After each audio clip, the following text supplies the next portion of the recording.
Get started with this video. Don't forget to like this video, comment on this video, and subscribe. Like it, share it. Do that, okay? Do it for me. Y'all ain't got nothing else to do on the quarantine. What up, everybody? What up, everybody? Let's talk about it. It's April Dawn. What up, everybody? It's April Dawn. What up, everybody? It's April Dawn. Let's talk about it. What up, everybody? It's April Dawn. Let's talk about it. This is Queen Sugar, Season 5, Episode 4, early May 2020. All right, overall, I thought this episode was excellent. It got a little spicy, honey. It was getting a little spicy. Things are starting to heat up a little bit. I don't want to waste any time. Let's go ahead and get into it. So we start off this episode with a cute scene between Darla and Ralph Angel. He's getting up to go to work, and we see that Darla is sprucing up the place. She found some couch cushions. She's going to fix the couch cushions and get it real cute. Also see Blue and Ralph Angel talking on the porch. He tells him that he needs to take off his work clothes before he walks into the house because it's safe for everybody to do that. And then he starts talking about body temperatures and, 97 to 99 considered healthy for adults. And he goes on and on and on. We're doing all this to show us that Blue is smart. Okay, Blue is intelligent. Blue is like GT. He's gifted and talented, okay? We see Calvin cooking breakfast over at Noah's house, and we know that Calvin is plotting. He needs something. And Nova notices this, and she like, okay, just go ahead and tell me what's up. And he says that his daughter Courtney is attending college, and they're sending everyone home from college, and she asked to quarantine with them. So this makes Nova noticeably uncomfortable. He says she's been tested already, and she says, well, things didn't go too great for me at your grandfather's house. She wasn't there. She was at her dorm room. She was in college, and she's different from her mother. Her and her mother are like oil and vinegar. They don't mix. She hasn't listened to her since she was 16. She's just a young woman. She's just trying to figure out her path in the world, and her world is much bigger than Haley's ever was. Nova's like, well, how do I know this is not a setup? How do I know she's not coming here to watch what I'm doing and go back and report to your ex-wife? And he's like, that's not what's happening here. They're not the same. Basically goes on and on about the same thing, right? She says, well, I can't say no. I'm not comfortable with the situation, but I'm not going to keep you away from your kids. So she agrees to go ahead and let the girl come. She says that she hasn't looked at him the same since their divorce, and so hopefully this is an opportunity for him to get his daughter back. So I feel like this storyline could have like a myriad of possibilities. We spoke about this on the live. Either the daughter can be up to no good, the daughter can be trying to play the parents against each other, or the daughter could just be overzealous ally. You know how those allies get, y'all. They start telling they be on your side, and you be like, yeah, girl, yeah. And then they'll be like, you need to be doing this, and you be like, wait a minute, girl, hold up. You're doing too much. So it could be any one of those three storylines. Which one y'all think is going to be? Then we see Charlie is up making some salads, getting things together in the household. Micah comes down, and he says that he wants to help her in the kitchen, right? She says, well, she decided to chill out because if they got to stay home, they might as well be peaceful with it. Then she reminisces about the old times when things were a lot simpler, before they had a staff, and when he used to help her in the kitchen when he was little. He doesn't even remember those times. And she says that, if they can take away all the evils of this virus and just keep the intimacy, keep the connection that you're having with your family members, things will be great. And he was like, yeah, turn down all the drama in our life. And she was like, yeah, speaking of your life, what's going on in your life? Who is this new girl? I love the way Charlie segued into that conversation. She almost made some headway, but his phone rang, and guess who it was? That damn girl. It's an over salad.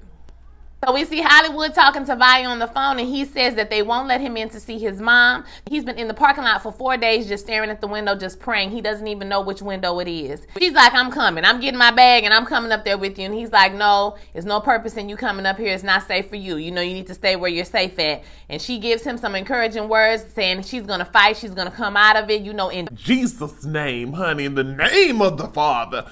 Let me tell y'all something. If I ever need encouragement, that's who Darla needs to call for encouragement. She need to call Vi, because Vi be giving a good word, honey. She just set you on your way. I love me some Miss Vi. I feel like she's everybody auntie. We had some comments like that last night in the live. I just want her to make me some pie. I just want to go sit at the bar, at the diner, and I just want her to just make me some pie and just tell me, encourage me to, live my best life. You understand what I'm saying? I just want her to just read the Bible to me. That would be great. Now we're back with Nova and Calvin, and he says Courtney is on the way. He's like, he doesn't know how this is gonna go. He hopes that it goes well, but he's like, I'm sure she'll love you. And she was like, pump your brakes. We don't even know if she love you, so relax. When she arrives, we can tell that it's a little awkward at the beginning, but he introduces Nova to her, and she says that she is really familiar with her work that she's done with the True Papers, and she's honored to meet her, and she gives her a hug. So I was like, okay, this is starting off okay. We're going to see how this goes. Okay. Prosper calls Vi back because apparently she had been checking on him. She was like, damn, I left you some groceries. I just left them on the porch because you ain't come to the door. He was like, I can't come outside. You know what I'm saying? I don't know if y'all got that Ronald. She says, well, Prosper, when the last time you been outside the house? And he was like, I can't go outside. I'm not even supposed to be going outside. She like, sir, you the only person that's on the land. Like, you could walk outside. Like, I think you need to get some fresh air. Well, I'm all right. I'm okay. Damn, I'm all right. I'm like, Prosper. I know there was a lot of comments about sometimes people don't tell their kids when they need help. Sometimes people don't. We understand, but we in a panty, okay? So me as an adult, with my mom, I'm going to see my mama. I'm going to check on her. I'm going to look in the window. I'm going to do something. I don't give a damn what you said if you need some help or not. I'm coming. He tells him, listen, Hollywood is taking care of his mom, and I'm here in this house all alone. I don't have the corona. You don't have the corona. So why don't we come over here together, and I'll cook for you, and we can spend time together, and we can be together. So as soon as she said cook, he won't worry about no Rona, child. He said, I'm about to pack a bag right now. I'm going to be over there later. Jack and Charlie are back together. This time they're watching TV, and then they start talking about what it was like when she was a teenager when she had Micah. And so we get a little backstory on Charlie, which I thought was really interesting. She talks about how, everybody saw her as this accomplished young woman who went off to this prestigious school, and then she got pregnant. So she probably got pregnant within her first or second year of college. And she says that I always felt like she had something to prove. And like I said, as an actress, it seems like Dawn Lynn uses that to inform her as an actress, because it does seem like she always has something to prove, right?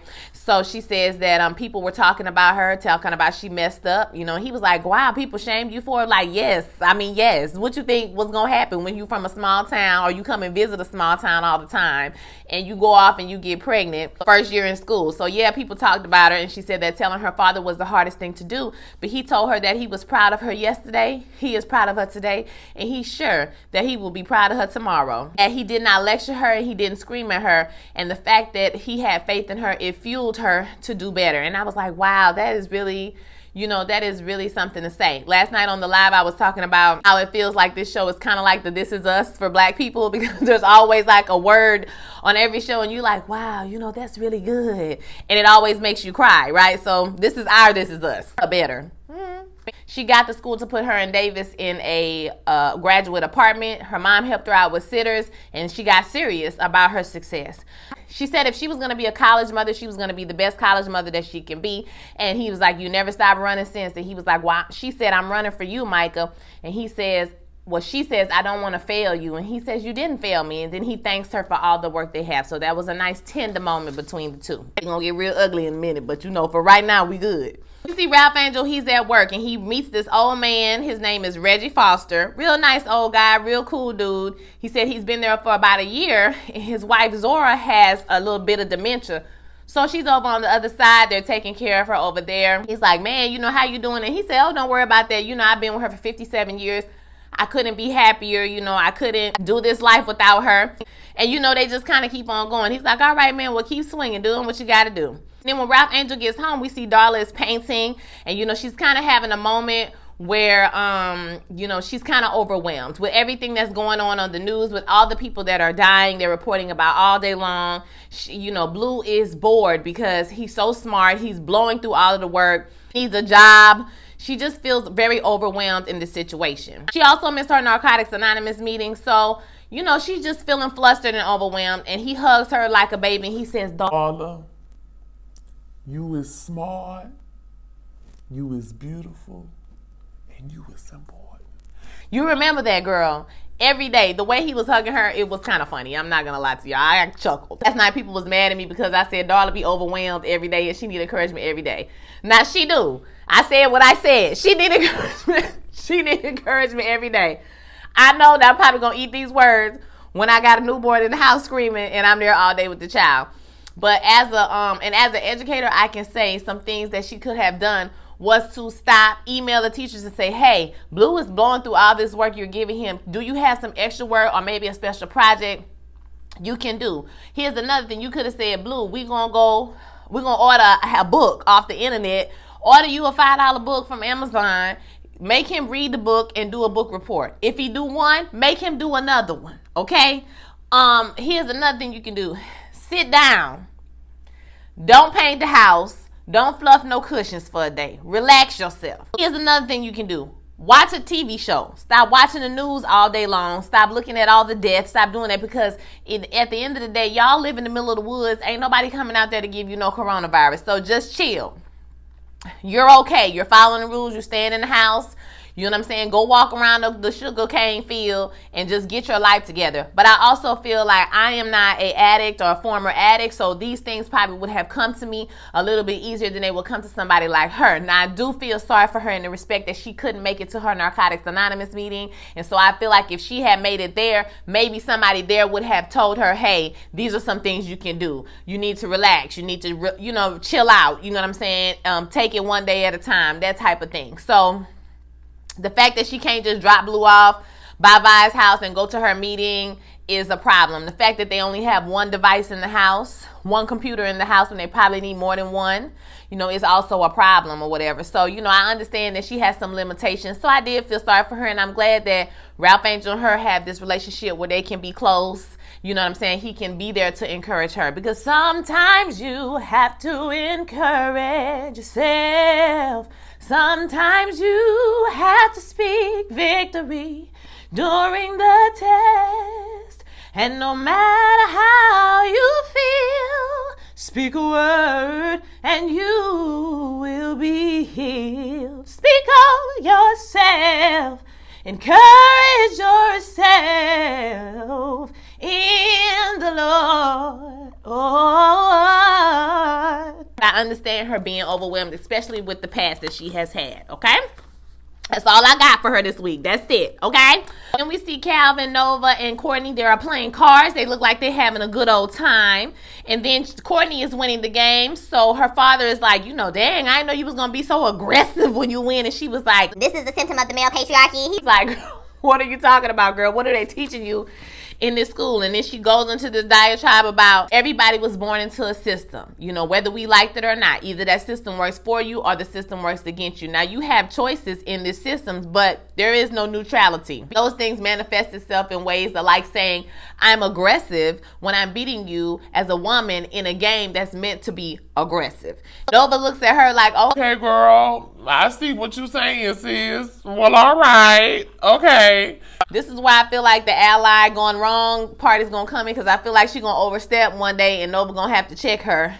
Like, all right, good sis, I hear you, girl, but what about intersectionality? Because, she sound like she on some feminist stuff, you know what I'm saying? And so that intersectionality part starts to happen, and Nova going to have something to say. Y'all know Nova going to have something to say. But for right now, we good. Prosper comes over. She shows him his room. He's like, man, is Hollywood going to be okay with me being over here? She said, yeah, Hollywood said it's fine. You're welcome. Hollywood calls Vi, and she goes into the other room, and he tells her that they're going to take his mom off of the ventilator tonight. And she's like, well, tell them you don't want this. This is too soon. And he says, I don't want it, but it's only a matter of time. And if I keep her on the ventilator, it's going to be for me. It's not going to be for her. And Vi gives him a good word, honey. She tells him to stay encouraged, to think about the fun times, think about the good times, and how proud she was of you. And then she says how proud she is of you, because right now she is still amongst the living. Now, tomorrow she might be with Jesus, okay? She might be with the angels. And when she get there, she gonna be nearer my heart to thee, nearer to thee. Okay, so when she's there, I want you to make her proud. Make her proud. And I was like, boy, you know how to speak life. I'm telling you, whoever write her lines, baby, they did that. Okay? They did that because, whoo, I was full, honey. I was ready to say amen and go on to the house. That was benediction right there. And we see Charlie and Micah again, and Micah has found something that could possibly help Charlie with this whole Parker and Landry case that she has going on. And he goes to the back. Now, she asked him, was he hungry? And he said he wasn't hungry. He was going to probably go take a drive later, right? So he gets up, he goes to the back, and his phone rings, or he gets a text message. And so Charlie's like, hey, you got a text message? She picks up the phone and the message comes on. I don't know if she did it on purpose or on accident, but the message comes on. It's like, Micah, where you at? We at the party. It's lit. You know what I'm saying? It's litty. Come through. probably is pissed, and I would be too. So he comes back into the room. He's upset about the fact that she's found, you know, that she looked at his phone, and she was like, I was picking it up to give it to you, and I see that you're about to go out and take a drive and go to a party in the middle of a panty. It was like, you know, I'm grown. I wasn't going to go to the party. Like, boy, stop lying. You was going to go to the party, and as soon as your friends and SZA got out the car and was like, you know what I'm saying? Hey, Micah, you was going to get out. You was going to dap them up, and then you was going to bring Corona back home to your mama. Okay, so that's the problem. She was like, who is this damn girl? You're making poor choices out here. You're doing stupid stuff.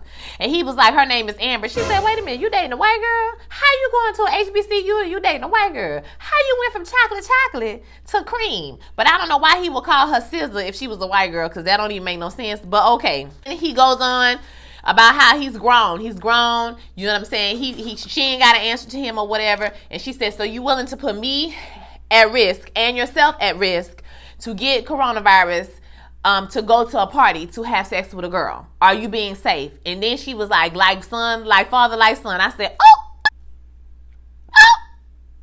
I know it hurt, honey, because that stabbed me a little bit. I was like, damn, Charlie, I mean, I understood what you said, but you know, and I understood why she said what she said, because sometimes you got to gutter punch that ass, you know what I'm saying? And be like, boom, I said what I said. You acting like your paw right now. He took offense to it. Like, it was too far. Like, it was extreme. Like, girl, he wasn't like setting people up to get raped like your husband was. But you know what I'm saying? But, you know, she was upset. Immediately, she regretted what she said. She said, I'm sorry, I didn't mean it. And he just walked out of the room.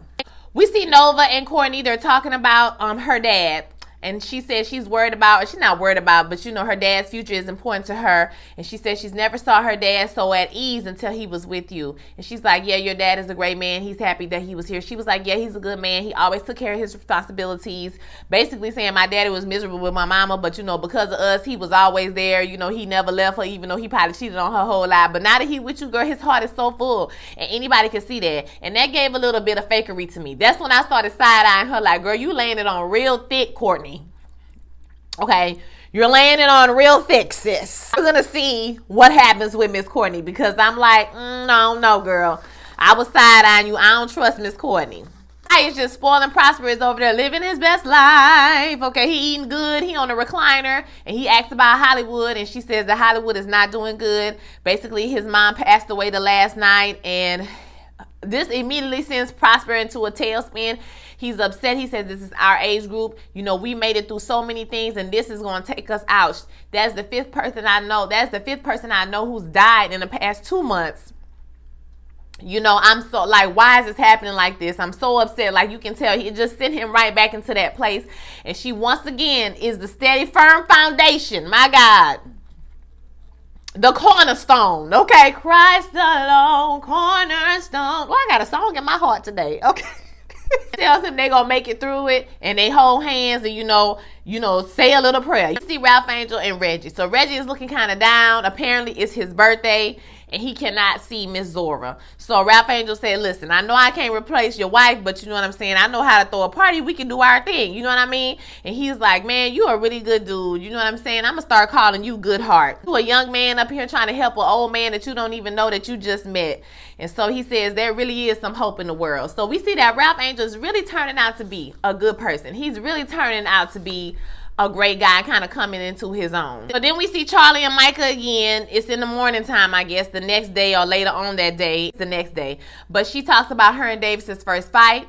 She said she put Davis out when Micah was about 3 years old because she felt like he wasn't pulling his weight. He was always, you know, after the game hanging out with his friends, and she was always alone in that small apartment. And she said he tried to get back with her, but she kind of gave him no choice, no room to get back. But he came to see Micah every single day. He was like, well, how long did it last? And she said it lasted for 2 semesters. I was like, damn, girl, you wasn't playing no games. I mean, you put him out. Micah was like, well, how did y'all get back together? And she says, well, I apologized to him just like I'm about to apologize to you. She said, I was wrong for saying what I said. I shouldn't have said that. You know what I'm saying? But she didn't say, but you was being irresponsible. You was being reckless. You was not thinking about, you know, your family and how this could affect everybody else, which I thought she should have said, okay? But she did apologize because, y'all, I know that we get mad, you know, and I'm about to be a parent, so maybe I feel a little compassion. And sometimes I feel like as parents, we do things, or we will do things, and you know, we don't know when to say it's too much. Like that line, it was too much, because even he was like, damn, that's how you really feel about me, you know. She was like, no, I don't really feel that way about you, but I was angry with you, and I shouldn't have said that, you know, like I went too far. She could have thought it. She could have told her homegirls that, you know what I'm saying? But I don't think you should have said that to him. That was a little bit too far, even though he deserved to get the cussing that he did, okay? He deserved to get the cussing that he did, okay? Just want to make that statement. Over in Calvin, they're basically, you know, he thanks her for giving Courtney a chance, and she says, and when he's like, especially after everything, she was like, especially after your wife was the bold racism exhibited by your wife, that's what you mean, especially after that? He was like, I mean, yeah, okay. So he was like, well, I just don't want you to think this is going to be easy, you know, after the world open backs up and all these Trump 2020 flags, you know, it's going to be difficult for out here for us in the real world. He tells her to, as you know, it hasn't changed, but it's just louder, you know what I'm saying? So basically he's saying, I'm with you and I love you. But I do think, like I said, there's going to come a point where the daughter could be plotting to break them up, or just plotting to you know, create confusion in the life. Or like I said, they're going to have a disagreement, and Calvin is going to have to navigate that. But I also feel like, you know, Nova, you decided to be with this man. You decided to take everything that comes with him. Y'all are grown people. And I do like the fact that we get to see two grown people who have lived whole lives get together and how they navigate dealing with things like this. This is real life stuff, guys. Oh, then we see Micah and Charlie. They're having another moment of good happiness and working together. He's found some things in the bylaws that may help their case. She says she want to be ready for Parker, you know, and Landry when they come back. Gets a text, but he decides to stay with his mom and help because this is important to him as well. So he's like, look at us, you know, we us against the world. West and Borderline. She was like, Borderline and West. It sounds much better. He was like, it do sound good. Then they started doing a little freestyle, and it was real cute little moment. Last scene is that we see Ralph Angel, or the last couple of scenes, we see Ralph Angel, and he tells Mr. Reggie he got a surprise for him, and so he brings him around the corner, and his wife was standing outside the window, and he was like, I love you, and she was like, I love you, and I was like, why you do me like this? It was so sweet. It was so wonderful. I was like, Ralph Angel, you the man. You did that, friend. You are the man for that. That was a wonderful thing that he did. We see Hollywood goes home, or to his mama house. I can't remember which, I can't see who house he was in, but he goes home and he starts reading some old postcards that he was writing his mom when he worked offshore, and he begins to cry. He kind of just lets it all out. He has his moment, and I felt so bad for him in that moment, because that's got to be rough to lose your mama. You wasn't even able to see her and tell her goodbye, and y'all know during them times when you had a funeral, it can only be a certain amount of people, and you know, it was just hard. Like, I feel for him in that instance. That was rough to see. We also see Ralph Angel. He goes home, he talks to his father in the midst, tells him that he loves him, that he know he's watching him, and he hope he making him proud. And I was just like, it is so nice to see Ralph Angel mature into a young man. Y'all see him in Doja Cat videos. Side note, he looked fine as hell. Okay, I was like, whoo, child, I had to, whoo. You know what I'm saying? I had to, whoo. And he goes to hug Darla, and he tells Darla that, you know, she's his soulmate, and she's like, I always been your soulmate. We've been through a lot of storms that most people have not made it through. So I want us to get married. We need to get married as soon as possible, because time is not promised. And so she says, okay, well, let's get married tomorrow. And they decide to get married tomorrow. And I sort of feel like, you know, my sixth sense, my spidey sense is telling me that I hope nothing bad happens to Darla. Not that she's going to relapse or anything, but just anything bad, like she'll get sick, or you know, something bad happening. I hope it's all good for them, because they keep pushing this love in our face. We see them like 5 or 6 times an episode, y'all. And so they're pushing this on us, and I just hope they're not setting us up for a crash. So I hope this is really happiness, and they can stay happy, and nobody die, or nobody get shot by the police. Or, child, I can't handle it. Okay, so I thought this episode was excellent. I love this show. It's so thought-provoking. It has great themes. It has a lot of realism. I love the fact that it's our story and it's told our way. I think that's amazing. So I want to hear your thoughts about this episode. Don't forget to like this video. Y'all make sure you like the video for me, okay? Comment on this video. I love to hear all your comments and argue in the comments about Darla. And subscribe. If you haven't subscribed, it's your first time here, welcome, welcome. If you have already subscribed, thank you for subscribing and coming back to my channel, okay? So I will talk to you guys next week. Y'all be blessed.